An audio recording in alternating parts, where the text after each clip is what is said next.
జలాశయానికి జనప్రవాహం శ్రీశైలానికి కృష్ణమ్మతో పాటు జమున పోటెత్తుతున్నారు. ఎగువ నుంచి వస్తున్న వరదతో జలాశయం గేట్లు ఎత్తి వారం రోజులుగా నీటి దిగువకు వదులుతున్నారు.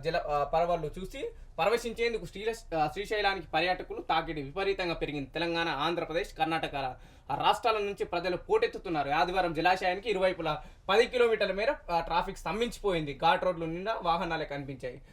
చాలా రోజుల తర్వాత మళ్ళీ శ్రీశైలం డ్యామ్ గేట్లు ఎత్తడం, దాన్ని చూడతందుకు ఎంతో మంది పర్యాటకులు రావడం చాలా సంతోషకరం.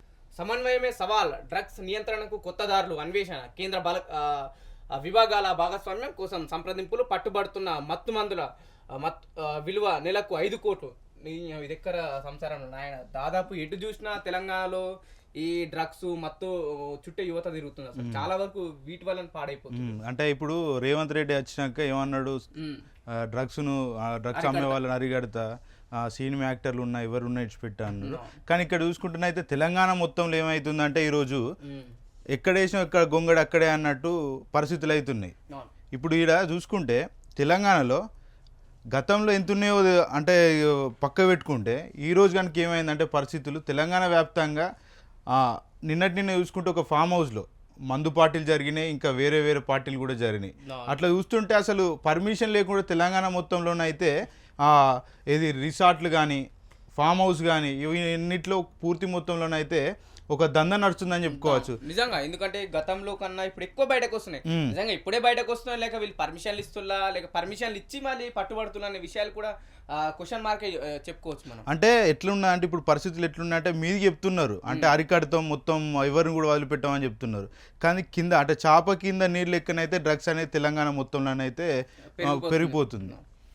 విదేశాలు, ఇతర రాష్ట్రాలతో లింకులు, తెలంగాణలో వినియోగించే మత్తు మందుల్లో 90% వరకు ఇతర రాష్ట్రాలు విదేశాల నుంచి దిగుమతి అవుతున్నాయి. ఉమ్మడి రాష్ట్రంగా ఉన్నప్పుడు ఉత్తర తెలంగాణ జిల్లాలో గంజాయి సాగయ్యేది. రాష్ట్ర విభజన తర్వాత దీన్ని చాలా వరకు నివారించగలిగారు. ఇప్పుడు ఎక్కువగా ఆంధ్ర, ఒడిశా సరిహద్దులు స్థానికులు గంజాయి పండిస్తుండగా మహారాష్ట్ర, తమిళనాడు, కర్ణాటక, రాజస్థాన్ తదితర రాష్ట్రాల దళారులు రవాణా చేస్తున్నారు. ముంబై, బెంగళూరు, గోవా వంటి ప్రాంతాల్లో తిష్ట వేసిన ఆఫ్రికా దేశీయులు కొకైన్, హెరైన్లను రాష్ట్రానికి తరలిస్తున్నారు. లాటిన్ అమెరికా దేశాల్లో తారుమారవుతున్న సరుకును వారు హైదరాబాద్ కు తీసుకొస్తున్నారు. ఇతర దేశాల నుంచి సరఫరా అవుతున్న మత్తు మందులను అంతర్జాతీయ నిఘా సమాచారం ఉన్నప్పుడే కేంద్ర నార్కోటిక్స్ కంట్రోల్ బ్యూరో, కస్టమ్స్ వంటి విభాగాలు పట్టుకోగలుగుతున్నాయి. నిజంగా అంతర్జాతీయాల్లో ఏదైతే అగ్ర రాజ్యాల్లో మాయమవుతున్న సరుకు అసలు భారతదేశంలో ఎందుకు మనకు చూడాల్సి వస్తుంది అంటే కస్టమ్స్ అధికారులు పట్టించుకుంటలేరా, లేక ఇక్కడ కింది స్థాయి అధికారుల నిర్లక్ష్యమా, లేక పోలీసుల నిర్లక్ష్యం అనుకుంటున్నారు. చాలా వరకు అయితే ఇక్కడ చూసుకుంటే ఏంటంటే పోలీసులదే ఒక పాత్ర ఉన్నదని అయితే మనకు అర్థమవుతుంది చాలా ప్రదేశాల్లో.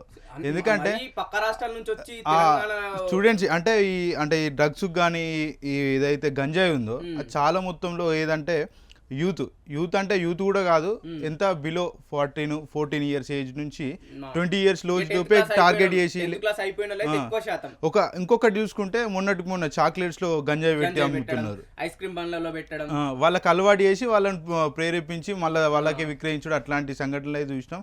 అంటే దీంట్లోనైతే పోలీస్ ఇన్వాల్వ్మెంట్ లేకుంటే అంత ఈజీగానైతే జరగదు. ఇది మాత్రం వాస్తవం. నిజంగా పోలీస్ ఉన్నత అధికారులు కావచ్చు, లేకుంటే దీనికి సంబంధించిన అధికారులు కావచ్చు, ఒక్కసారి గంజాయి పైన ఎక్కడెక్కడ పూర్తి స్థాయిలో దీన్ని నియంత్రించాలని చెప్పేసి మా వైఆర్ టీవీ నుంచి కూడా మేము అధికారులని కోరుకుంటున్నాము.